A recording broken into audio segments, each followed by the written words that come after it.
Hello everyone, good morning, good evening. I'm KandyCorpse, you can call me Kay.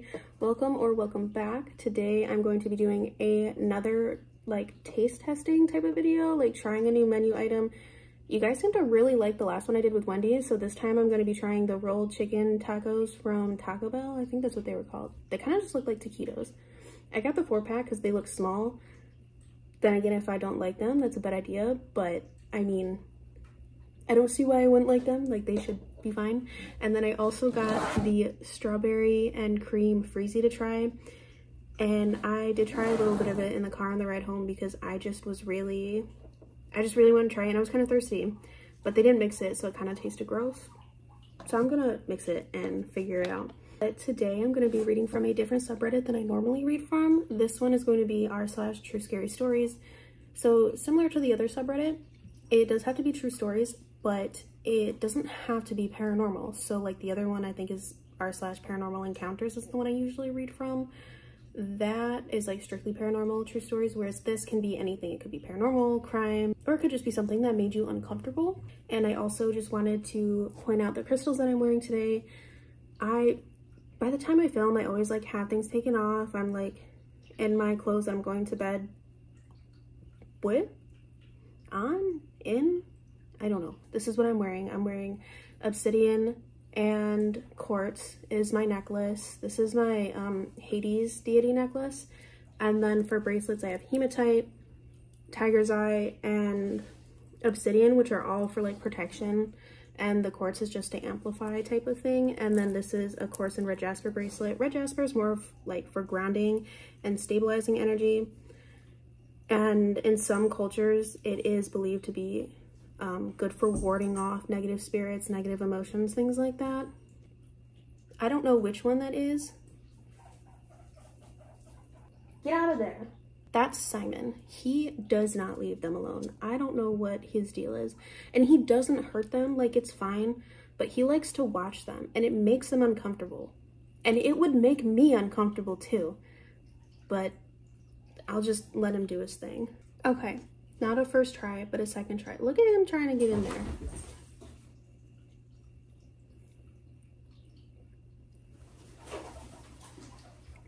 They're gonna get mad at him. I don't know what his deal is, but I'm gonna get these chicken tacos out. Also, this is, I like it a lot better without the cream. I feel like the cream is way too sweet. It kind of tastes like the little candies, like the strawberry cream candies. Also, one of the cats is behind me. This is Alvin. Alvin's the one who's behind me. I also got an enchilada burrito, I think. I don't even know if I've tried it before or not. So I'm just gonna... They literally just look like the taquitos you buy at the grocery store. I don't know. Let's try it.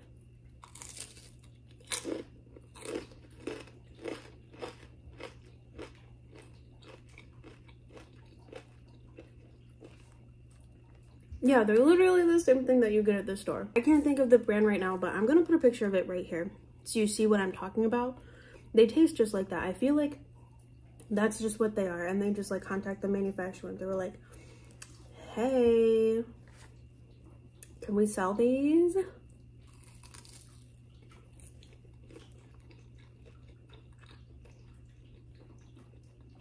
So they're not bad. I think 7 out of 10. I'll put it at an 8 just because I would get these again. I don't really go to Taco Bell that much. This one is called The House Across the Street, and it's posted by user/swearbody7987. Someone had commented on my Instagram like a week or 2 ago now, I think, under a picture where I didn't wear makeup.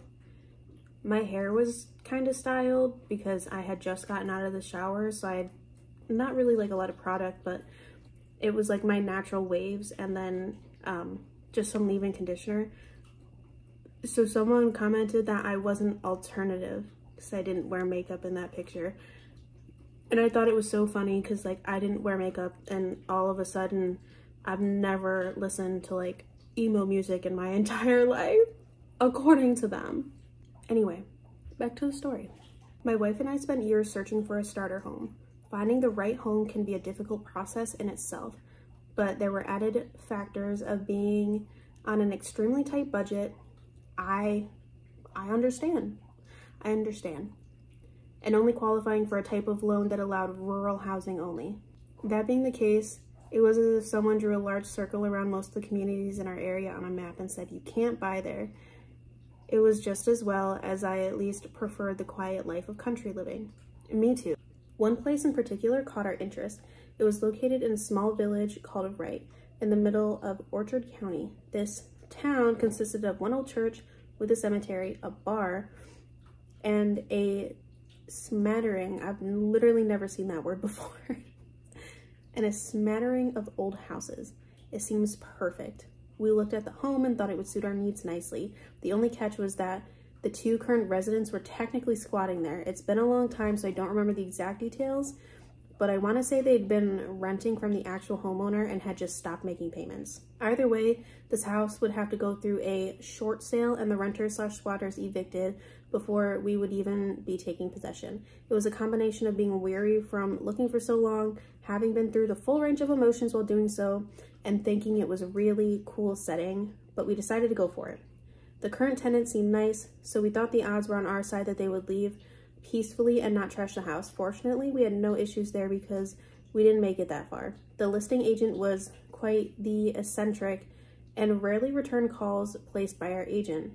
To make a long story a bit shorter, we spent 2 months trying to get somewhere with the purchase. Our offer was accepted, but nothing else happened. Every time we spoke with our realtor, she told us she couldn't reach the listing agent or that he was being evasive. Eventually, we had enough and backed out of the deal. At the time, we were sad it didn't go through. Fast forward roughly a month down the road, we're watching TV in our duplex one evening when the old house directly across the street from the one we attempted to buy showed up on the screen, on fire. Apparently, the 20-year-old kid living there had shot 3 of his family members to death, then burned the house down in an attempt at destroying the evidence. He fled the area and was on the run for a while. We could not believe it. Shivers ran down my spine when I thought about the fact that we could have been 20 feet from a multiple homicide. No, the violence didn't spread to our house, but it was definitely close enough. I still get creeped out when I think about it, even 13 years later. That's a scary, like, it is definitely a scary thought to think, like, something bad like that could happen. Even, like, if it's down the street or with a neighbor, or like how that said, like, they were going to live there, decided not to, and then, like, fairly soon after, like, it literally was, like, what, 1 or 2 months later, it said, something completely crazy happened, and that definitely, like, that could have been them.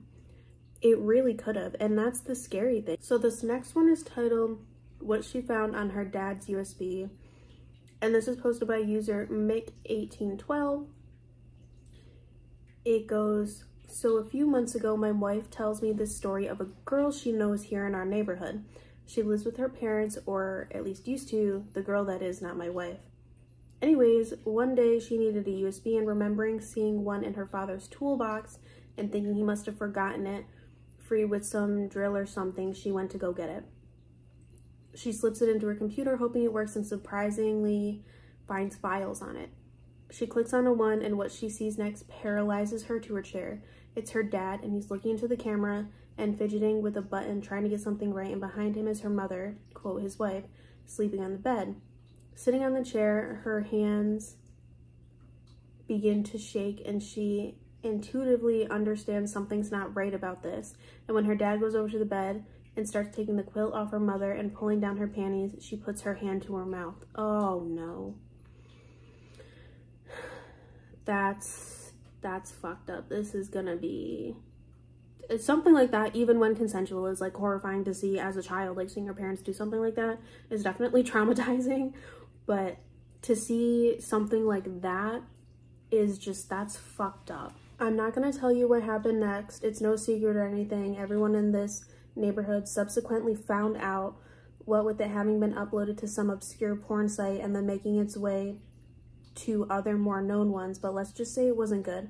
I mean, it wasn't anything that get it banned from the main ones on the face of things, but the fact that it all gone on without the woman's knowledge, not to mention her consent. Yes, you heard me. The woman, this girl's poor mother, hadn't known a thing. You see, this maniac had drugged her, and when she was comatose, he went about doing what he did. Now remember, this is before the girl found out everything else. So after she'd watched the video, she avoided her dad like the plague in the house and nearly told her mother what happened on several occasions. She couldn't do it though. And so she eventually moves out and stays with a friend until she figures out what to do, her emotions all over the place.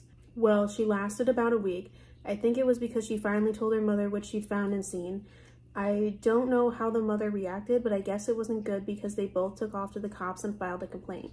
Things moved fast afterwards. The cops went, searched the house, found the USB, along with a few others, arrested him, and kept him locked up for a while, asking him questions and whatnot.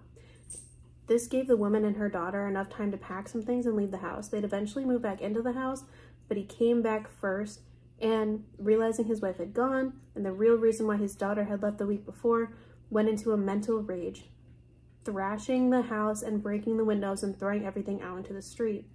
They reckon he'd have burnt the place down if it hadn't been for a local lad who won a few bodybuilding competitions subduing him. I mean, what a situation, the whole thing, a tragedy, a sick, twisted tragedy. I do see them walking around, the mother and daughter, and the boyo himself.